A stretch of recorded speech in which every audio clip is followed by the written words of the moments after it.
మీ అందరికీ తెలిసిందే. ఇవాళ నీట్ పరీక్షకు సంబంధించి ఫలితాలపై సుప్రీంకోర్టులో విచారణ జరిగింది.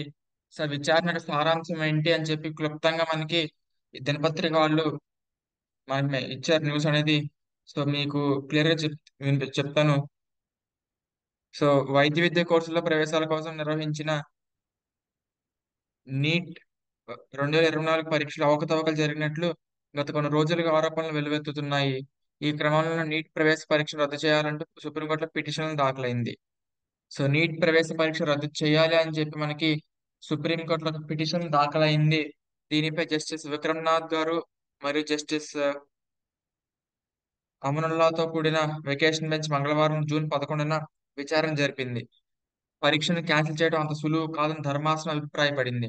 సో సో ఇలా క్లారిటీ అయితే ఇచ్చడానికి ప్రయత్నించారు. సో పరీక్షను రద్దు చేయడం అంత సులువు కాదని చెప్పి ధర్మాసనం అభిప్రాయపడింది అని చెప్పి వీళ్ళు తెలియపరిచాడు. సో పరీక్షను క్యాన్సిల్ చేయడం అంత సులువు కాదని ధర్మాసనం అభిప్రాయపడింది. సో ఎన్టీఏకి నోటీసులు జారీ. ఇది మీరు అనుకున్నంత సులభం కాదు.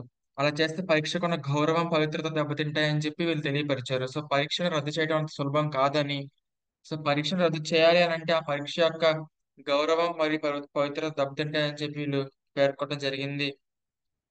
అదేవిధంగా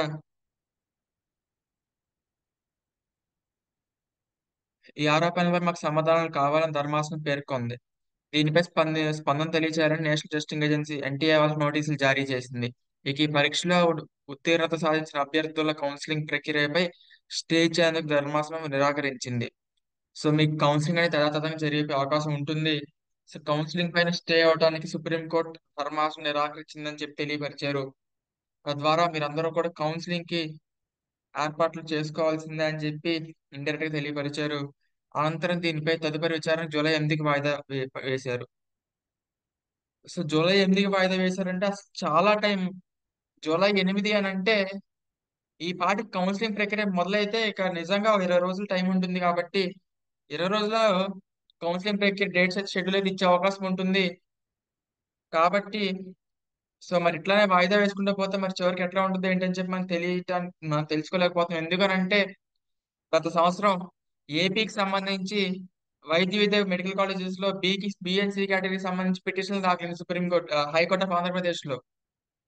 అక్కడ పిటిషన్లు దాఖలైనప్పుడు కూడా అట్లానే స్టే ఇచ్చుకుంటూ వచ్చారు. చివరికి ఒక సంవత్సరం కూడా పూర్తయిపోవచ్చింది. సో దీని గురించి అట్లా కాకూడదని భావిద్దాం. సో జూలై 8 వాయిదా పడిందని చెప్పి తెలియపరిచారు. సో దీన్ని మరి అట్లా చూడాలి అనేది, ఎక్కువ మార్కులు వచ్చిన వాళ్ళకి బాగుంటుంది, కొద్దిగా యావరేజ్ మార్క్స్ వచ్చిన వాళ్ళకి ఇట్లా అవకతవకలని చెప్పి కొంతమంది రద్దు కోసం ప్రయత్నిస్తున్నారు. వీరికి కొద్దిగా డిఫరెంట్ గా ఉంటుంది. సో ఏదైనప్పటికీ సో మన సుప్రీంకోర్ట్ ఆఫ్ ఇండియా వారు ఇచ్చిన ఆదేశాల మేరకు ఏదైనా ఉంటుంది. 67 మందికి మొదటి ర్యాంక్. ఈ ఏడాది మే 5న నీట్ యూజీ 2024 పరీక్ష జరిగిన సంగతి తెలిసిందే. జూన్ 4న ఫలితాలను ప్రకటించారు. అయితే తొలుత జూన్ 14 ఫలితాలు ప్రకటిస్తారు చెప్పి అంతకంటే ముందే ఓట్ల లెక్కింపు జరుగుతుండగా విడుదల చేయడం వివాదానికి దారితీసింది. ఈ ఫలితాల్లో 67 మంది విద్యార్థులకు ఆల్ ఇండియా మొదటి ర్యాంక్ రాగా, వారిలో ఒకే పరీక్ష కేంద్రానికి చెందిన 6 విద్యార్థులకు 720పై 720 మార్కులు రావడం పలు అనుమానాలకు దారితీసింది. ఈ పరీక్షలో పేపర్ లీకేజ్ జరిగిందని, ఫలితాలను అక్రమాలు చోటు చేసుకున్నాయని కాంగ్రెస్ సహా పలు విపక్షాలు ధ్వజమెత్తాయి. దీంతో ఆరోపణలపై విచారణకు యూపీఎస్సీ మాజీ చైర్మన్ సారథ్యంలో 4 సభ్యులతో కమిటీ వేయాలని కేంద్రం నిర్ణయించింది. ఈ క్రమంలో దీనిపై సుప్రీంకోర్టులో పలు పిటిషన్లు దాఖలయ్యాయి. సో ఇది పరిస్థితి. సో రీ ఎగ్జామ్ మేము ఉండదని చెప్పి మీరు ఖచ్చితంగా కూడా కౌన్సిలింగ్ ఏర్పాట్లు చేసుకోవాలి. ఎందుకంటే మ్యాక్సిమం రీ ఎగ్జామ్ ఛాన్స్ లేదు. ఎందుకంటే గౌరవ సుప్రీంకోర్టు ధర్మాసనం తెలియపరిచింది రీ ఎగ్జామ్ అంత సులభం కాదు కట్టాలని చెప్పి తెలియపరిచింది. అలాగే కౌన్సిలింగ్ కూడా మేము ఆపదలుచుకోలేదు, కౌన్సిలింగ్ పై స్టే చేసి నిరాకరించామని చెప్పి తెలియపరిచింది. తద్వారా కౌన్సిలింగ్ అనేది జరిగిపోతుంది. ఎందుకంటే మళ్ళీ కేసు అనేది జూలై 8 వరకు వాయిదా పడిన నేపథ్యంలో ఖచ్చితంగా 20 రోజులు టైం ఉంది ఈ మధ్యలో. సో 20 రోజుల్లో కౌన్సిలింగ్ షెడ్యూల్ వచ్చేసి కౌన్సిలింగ్ కూడా మొదలయ్యే అవకాశం ఉంటుంది. గవర్నమెంట్ స్పీడ్గా ఉంటే గవర్నమెంట్ కౌన్సిలింగ్ పెట్టేసి అనుకుంటే ఖచ్చితంగా పెట్టే అవకాశం వెసులుబాటు ఎందుకంటే సుప్రీంకోర్టు ఇచ్చేసింది, స్టే అవడానికి నిరాకరించిన నేపథ్యంలో. సో ఎవరో కూడా దీని మీద ఆశలు పెట్టుకుంటే పెట్టుకునే వాళ్ళు పెట్టుకోవచ్చు, పెట్టుకోకుండా అనుకోని పెట్టుకోకపోవచ్చు. ఇక మీ ఇష్టం మీద ఉంటుంది అదంతా కూడా. సో ఇది పరిస్థితి. కౌన్సిలింగ్ అయితే రెడీ అవ్వాల్సిందే అని చెప్పి వీళ్ళు క్లియర్ గా మెన్షన్ చేశారు. వాళ్ళు స్టే అవడం నిరాకరించారంటే కౌన్సిలింగ్ అనేది జరిగిపోద్ది అని చెప్పి ఒక ఉద్దేశంలోనే చెప్పినట్టుగా అనుకోవచ్చు.